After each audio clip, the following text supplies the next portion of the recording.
David Gardner is in the middle, and then on our right-hand side is Stan Vaughn. Stan is on the 6:30 time slot. Gentlemen, I'd introduce myself off camera, but I'll do it on. Again, my name is John Paris. I'm the chair of the Asian American Group's Endorsement Committee. On behalf of myself, our president, Mike Vaughn, and our executive vice president, Kevin Fung, as well as our entire dais, we appreciate you taking time out of your evening to join us for our endorsement interviews. Seated on the right-hand side of the screen for people watching it later is David Gardner. He is the Republican candidate and the incumbent in State Assembly District 9. Seated on his right is Mr. Stan Vaughn, who is the Republican candidate for Nevada Assembly District 15. Gentlemen, just to give you a little brief background on the Asian American Group, we've been in existence for about 20 plus years. Mike Vaughn has been our president for the vast majority of that time. For the past 8 years, we've been doing these panel-style interviews for primaries and general elections, everything from municipal court races to United States Senate. This is our opportunity to give the voters maybe a little more background on the individuals that are running for these races and hopefully try and generate a little more interest in the political process overall. Toward that end, we rely on candidates to come down and speak with us and give us their insights. And again, we greatly appreciate you taking time out of your respective schedules to do that this evening. But we're not here to learn about us, we're here to learn about you guys. My first question, and I'll start with David and then go to Stan, and we'll just rotate back and forth. First question we're asking everyone is this. David, why did you decide to run for this particular race at this particular time? It's basically a continuation of 2014. I'm a parent, I've got 4 kids. I was sick of us being 50th in education, and I ran on trying to fix it as much as I could. We got a lot done last session, and I'm hoping to continue with that. Thank you, David. Stan? Well, as the great Asian philosopher Confucius said, any real gentleman should that has something that he can offer to the community as far as skills should be involved in politics. And I have over 400 credit hours in accounting, finance, economics, business administration, and I was just hounded by a lot of people to run in this particular district. As you know, our district is the poorest one of all the ones in the state. We have extremely high unemployment, foreclosures are just rampant, and bankruptcies are very high too. I was just doing an interview twice this year with the Shimbun newspaper from Japan and another newspaper from Japan, and right while we were doing the interviews, we had 3 or 4 people come up that were homeless. They could see, I took them around on a tour just of my HOA, showing how we had 6 or 7 foreclosures with notices on the doors right in our street and everything. So I had a lot of people that asked me to run, and to show that, we've ended up with 30 precinct captains and 400 some odd volunteers. It's been a real grassroots effort. We've done the district 6 times. We've just finished up doing our 6th walk around this today. And I'm basically doing his job already. I have so many people come to me asking me, you know, for help on this or whatever. I just gave you guys free tickets for this Thomas and Mack Christmas concert that they needed to get rid of 16,000 tickets to fill up the 18,500 seat arena. We're on a strict deadline, and I said, well, I've got 400 volunteers, and we got them out in 3 days to people in our district. Because I said, the people in my district are real poor. It's 15,002 Hispanics out of about 24,815 voters. So I thought they would appreciate something like this, a free concert coming up at Thomas and Mack on Friday night. And Stan, obviously we'll give David a chance to answer too. Stan, do us a favor, what are the geographic boundaries of District 15? Well, the exact boundaries on the west are Maryland, going all the way to the east to Nellis Boulevard, and from the north at Stewart, going all the way down to Flamingo. It used to be Tropicana, but when it was rezoned, they moved it up to Flamingo. Okay, and David, the geographic boundaries of District 9? They're more or less Flamingo to Blue Diamond, and then Durango west of the mountain. I'm on the southwest part of town. I've got like Rhodes Ranch, Ridges, Sienna are some of the communities. I guess the next substantive question, I'll start with Stan and then go back to Dave. In addition to, obviously there is a definitive partisan divide in our political process as a whole, but here in Nevada we also have some north-south related tensions.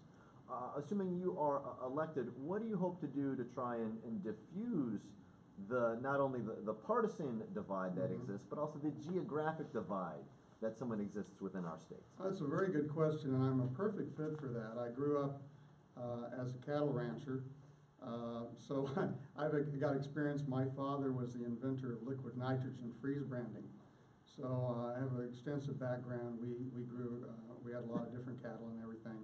So I'm very familiar with the ranchers, dealing with them. I've gone up, occasionally going up to the north, and they were surprised at somebody that could help out, in the showing that I had skills that I still remembered from my youth and everything when we had a lot of cattle. And that was in North Carolina and Kentucky, but I'm out here now. But also being able to work with a lot of different people. I'll give you just an example of that. I was a pro-life Democrat. I was vice chairman of the Libertarian Party. I was later asked to be secretary of the Independent American Party. The Republicans hounded me to come over because I did very well, and this is my 11th run for office. I came within 800 and something votes of defeating a 24-year incumbent previously, and they saw that I could do a lot on virtually no money at all. I've always been a big advocate of barter. I was a barter broker. And so one of the interesting things is, even though I wasn't of that party, I was asked to be the treasurer of the Green Party because they needed somebody with accounting skills. I've always been able to go across, what do you need, what can I do for you, and volunteer my time and skills, whether it's Democrats, Green Party. I've been endorsed by Libertarians, Independent American Party. We're in just a two-person race, but it's a very interesting race because now that we've been able to register 2,500 new Republicans, take 4,500 Democrats that were deceased, moved, no forwarding address, or a vacant lot with no mail receptacle off of the rolls. We have about a 330 vote lead when you add the Republicans and independent third parties versus the Democrats. So it's been a big change over our campaign. David, same question. Excuse me. I would say the last session would be a lot of proof of that. Most of the bills that came out of the legislature were 85% bipartisan for both Republicans and Democrats. My main bill from last session was the reorganization of the Clark County School District. That bill came within 5 votes of a unanimous vote on the Assembly side, and then on the Senate side it almost got a supermajority. I spent the vast majority of the session working on that with Democrats. 2 Democrats helped me write it. So I think on that one, you can see that I can do that. As far as the north-south, I know a lot of those legislators from up north. I've served with them last session, and I think that we've got a lot of those. We've had a lot of these bills that we've been able to negotiate on. I think that tension is just inherent. I think we may not be able to make it go away, and mostly for that is this. Just as I'm finding out, is that even though we're 74% of the state and we're 85% of the state budget, we get about 60-something% of the dollars. We are literally subsidizing the rest of the state at a very high rate. So I think whenever we try and pull that back, which I believe is something that may be happening on certain issues next session, there's always going to be that tension, because if you talk to some of the Northerners, they consider Las Vegas money state money, and their money, and I think that tension's just going to be there. I think there are ways to work with it. I think that you can work with them, but I think there's going to be that tension, because I was talking to some people from Yarrington, and they remember when they were the big dog in the state, and they don't remember that was a long time ago, and that now there's 2 million people down here, and we are by far the largest. So I think you're going to get that tension just because the state's changed, and it's changed fairly rapidly. I mean, I moved here in 1992. And we were well under 1 million people here in Las Vegas, and we were still the largest, but we weren't as big comparatively to the rest of the state as we are now. So I think the larger we grow, the more diverse we grow, it's going to be it's going to cause a lot of issues between the north and the south. So you can manage it, but I think those tensions will be there no matter what. And David, you had referenced that you drafted the legislation to important educational information, educational legislation, specifically specifically up the Clark County School District. And you had said earlier that you felt that education here, you were 50th in the nation when you decided to run. We're somewhere around 47th now, which is good, but, well, no, which is progress, but no one would call it good. I guess from a more short-term perspective, what ideas do you have, in addition to breaking up the Clark County School District, which is, I think, the 5th biggest in the nation, what ideas do you have short-term to try and continue moving Nevada's educational system in the right direction? Well, last session we did a bunch of the ideas. I mean, we basically took every good educational program from like Arizona, Mississippi, Florida, Michigan. We basically took all these programs that had worked around the country and then put them here. But in addition to that, one of the bills I'll be working on for next session is I'm working on dual credits, where you're in high school, but you could also college credit. Right now you can do a CCSD student can get about 48 college credits in their current, while being in high school. The problem with it is it's a very small program and we don't have a lot of teachers who can do it, because to do it, you need a teacher who can qualify as an adjunct professor. To be an adjunct professor, you need a master's degree in the subject you teach or 18 credit hours. We don't have a lot of those, thus it's a very small program that a lot of people don't know about. I'm going to be working on this next session to try to expand it. My eventual goal, long way down the road, it's going to take a while, but is to give everybody the opportunity of getting about 60 credit hours in high school. I think it's doable. Like I said, we're already able to give them 48 as long as I can get these teachers in there, and that way they'll be getting their high school credits and their college credits. And I think that's one of the ways to fix our current problem, which is that we're graduating at a higher rate than we used to. We're now up to 72%, but our students still aren't doing well as being college prepared. I mean, the ACTs just came out a couple months back, and I think we had about 17% of our juniors and seniors that were able to actually be college ready. So we may be graduating more, but our college ready hasn't improved with that. I think that if you are now going to give these high school, these juniors and seniors, college level courses, then maybe we'll be helping prepare that and beef that number up. I'm sorry, I hadn't heard that figure before. 17% of our Nevada's high school graduates are quote unquote college ready? Yeah, based on the ACT exam that just came out, it was about a month or two ago, if I remember correctly. It's our juniors take it, and you get a certain level. I think it was they have a certain cutoff point which says college ready, and we had 17% or so that got about that. Do you know the national average?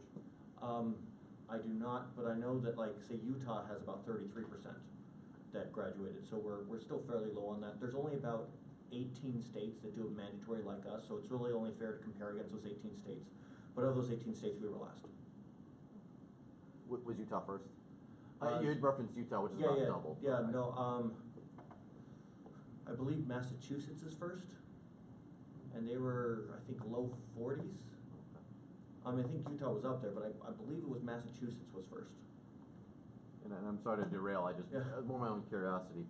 Stan, some more short-term remedies to our educational system.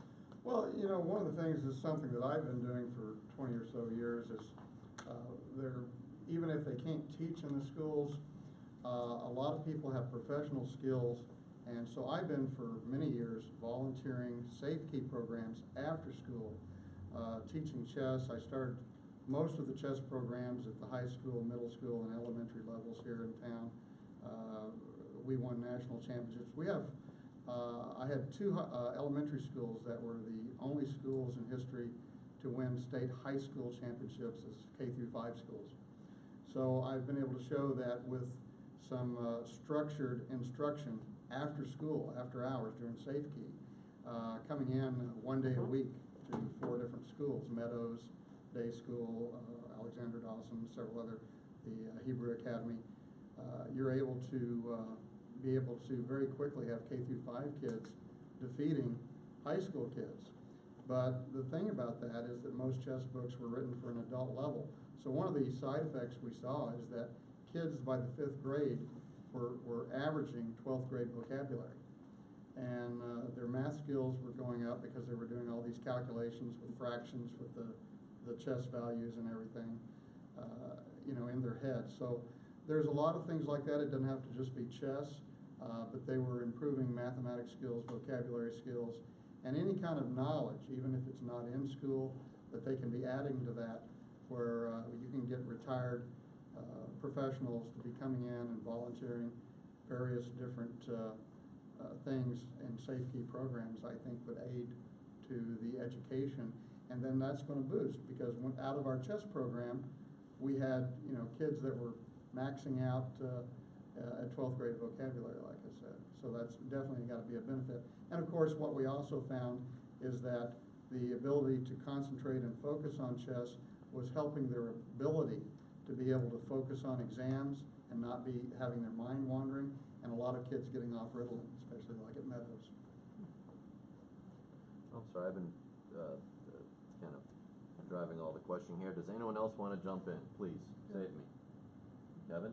Since we're on the subject of the education, have you gentlemen noticed that I've been talking to quite a few teachers, and the problem that we have in the grade school is attitude. That's driving a lot of teacher away, you know, which that is one of the major problems. If they are in grade school and they are hard to teach, you can imagine when they go to junior high or high school. So at this point, I think the problem that we have in the school system, that people are making the blames on the parents, and which that we actually don't have any kind of ethics or moral value education in the school. So with that being said, that is the problem that we have, that is creating actually. So by breaking up the school district, people want a voucher system that is making the poor school even poorer. I think that ought to really be taken into consideration, that are we just overlook what our young are missing instead of prepping them in high school. Now, year ago that we had this Chinese immersion program, we actually work with Utah, but what we have here, just teaching Chinese in a high school, okay, it's a lost cause. It's a waste of money, waste of resource, and a waste of quite a bit. Because kids by that time, it's really hard for them to learn if they're not, you know, ready for it. So I think, you know, you really want to, if on the subject of education, I think you really want to look into what's the core problem that we have in the school. And what I share with you is our young, they're not getting any kind of moral or ethic, education in school. That's the problem I have with my son when he goes to school. He become a loner kind of. He have a lot of his etiquette is very good. Teacher love him, principal love him, but now he's in the 4th grade now. He's getting peer pressures. So that's the problem that we have. So please look into it. You know, it's not really, money is not a major issue, but that is what it is, the problem. You want to jump in, or? That was actually one of the reasons behind the breaking up the school district, was so that each school would be able to say, our kids need this, versus right now, the central bureaucracy, the central district would be saying that. So that was the exact reason behind it, so you'd be able to specify that. Also, so that you'd have teachers who would principals who would back up the teachers. My wife was an elementary school teacher, and one of the biggest problems they had was that when they would stand up to kids, that kid would call their parents. Those parents would then bring down holy fire on the teachers. And if you had a principal who was willing to back up those teachers, then there was usually no problem. That kid would get a lot better, and then you'd be okay. But if that principal would throw the teacher under the bus, that teacher would never, ever stand up to a kid again. And all of a sudden their classrooms would get wild. And I know that my wife had that problem, and I've known a lot of her friends had that problem, where we just didn't have teachers who were actually, principals were actually backing up their teachers when they were trying to control their classroom. So I think that's been one of the issues, but I think the breakup also helps with that. But also the the educational savings accounts, what those are gonna allow is it will allow students and parents now pick what school they wanna go to. So if they have a school that is better for them, they can now go to that school. I think that's also gonna help with that. So if you want certain teachings at your school, you can now say, okay, well, this school teaches the kind of stuff that I want to teach, great, we can send our kid there. And that was one of the goals behind it. Now, for me, David's absolutely right, educational savings accounts are important. But I come at this from a little bit different perspective, having lived here for 31 years. For one thing, I'm an ordained minister, okay? And one of the things that I see quite often is a lack of structure, okay?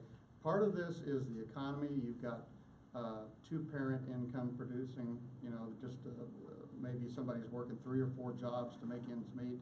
The parents are not being able to give as much attention to the individuals, to their children as you would like, because maybe both parents are working part-time jobs or full-time jobs to make ends meet with the economy being bad. That being saying, where are the kids, like you say, going to get that structure? And so I've had junior high school teachers, for example, come to me and said, can you start a program at our school, and I'm going to give you all of our students who are making C's, D's, and F's, okay, that are doing really, really bad. And I had one group that after 6 months of instruction, they ended up winning the junior high school championship. As a result of that, having a mentor, okay, who is not, I've done private school teaching and so forth on the side as a substitute teacher, but there's nothing quite like having someone, let's say, like I've had a Japanese Shotokan instructor giving his time teaching some stuff after school. After school programs, getting them involved in all kinds of different things, whether it's sports or it can be any type of activity where you have a mentor who's not necessarily part of the family or part of the school. But if you can bring them in, maybe in those after-school programs where the parents are working till 5 and you've got those kids from 3:30 to 5, 90 minutes, and having different ones each day coming in and helping those teachers, have them with some structure as far as in their after-school programs. It does a lot to really improve the self-esteem of students when they start seeing that I can succeed at something. I had a Vietnamese student that sent me a really nice letter, and he said that, going back into the 90s when he was in one of my chess programs, and he says, my father was a janitor. I didn't think I was going to be able to accomplish anything, and you showed me that I could learn, I could, become good, my grades got better. He eventually became a doctor. And so that was one of the things. You see kids starting to succeed. So I don't know, it's part of this, it takes a village. The parents are in many cases just stressed out, overtaxed. The teachers, I have a teacher that she's just working the late hours, grading papers, trying to do things, spending her own money to get enough supplies for the kids, dealing with English as a second language on a lot of different situations. But that can be a plus because, for example, I fill in on the weekends for Gray Lines. We have between 3 of us 15 different languages. So we're having tourists come in from all over the world, and those skills of different languages are able to help those tourists. And so there's just a lot of things that they can do, but it's more than just, as you said, that will improve their attitudes. You give them discipline, and that they will see that will apply when you work hard and you have that discipline, and you have to have that self-will that you're going to work hard, and you're not, even if you have nobody looking over your shoulder, you're going to do what needs to get done. One of the examples is, I keep hearing about people, there's no jobs. Well, I'm sorry, do like I did as a kid. What do you need? Do you need your lawn mowed? Do you need your field plowed? I was plowing a field on a tractor at 9 years old. Do you need help building a barn or a shed? Just, go out there and find out what your neighbors need. Oh, you need your roof swept off of all the pine needles. What can you do? The kids can start learning to be depending on themselves. Well, gentlemen, we're coming right up at the end of our interview time. We're a little bit over, but that's okay. Why don't we finish up about a minute each, and we'll start with Stan and go to David. Why are you, Stan, the better candidate for State Assembly District 15? Well, a number of reasons, but I think I mentioned it earlier, I'll just, hit on that again. With over 400 credit hours in accounting, auditing, finance, economics, business administration, part of our job is looking at the budgets. And, I had in 2006, the Las Vegas City Life and Weekly both made a comment when I was running against Moose Arbery. And one of the things was that, I had picked up on the fact that he had $120,000 at the end of 2005 and zero at the beginning, and that he had spent that on a house, which was, not supposed to do that, and he got 7 felonies charged on that.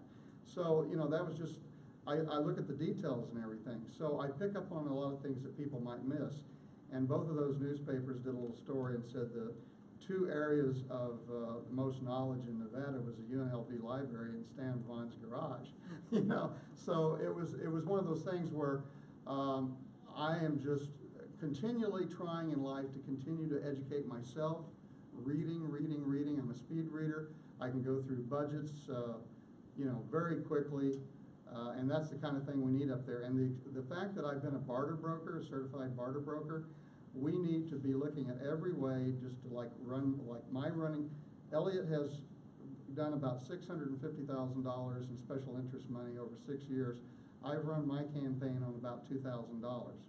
And I think you'll find a very interesting result November the 8th of what somebody can do with very little.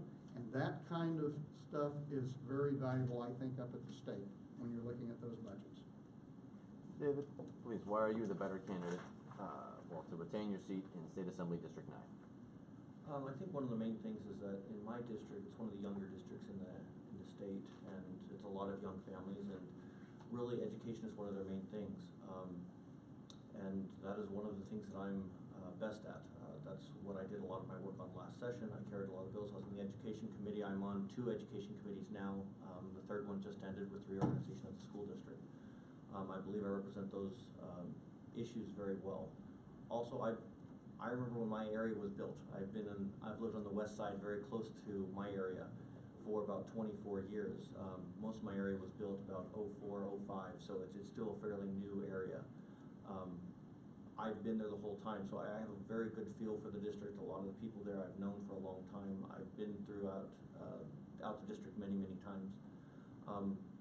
But in the end, I think that of the 2 of us, my opponent and I, one of the main disagreements we have is on criminal justice, and we are going through a crime wave. And as much as we would like to make sure that everybody has multiple chances whenever they create an accident, whenever they accidentally may have committed a crime or something to that effect, we need to have law and order as well. And I believe that I will be fighting for that law and order to make sure that we do not have, we've had a large rash of break-ins and things like that are happening all throughout my district, which is, we've never had it before, ever. And it's hitting our guard gate community, it's hitting everywhere. And I think I'm gonna be the one who actually will make sure that those areas are safe. And I believe my opponent is gonna be less so in that direction. Gentlemen, thank you again for your time this evening. We will be releasing our endorsements by the end of the week.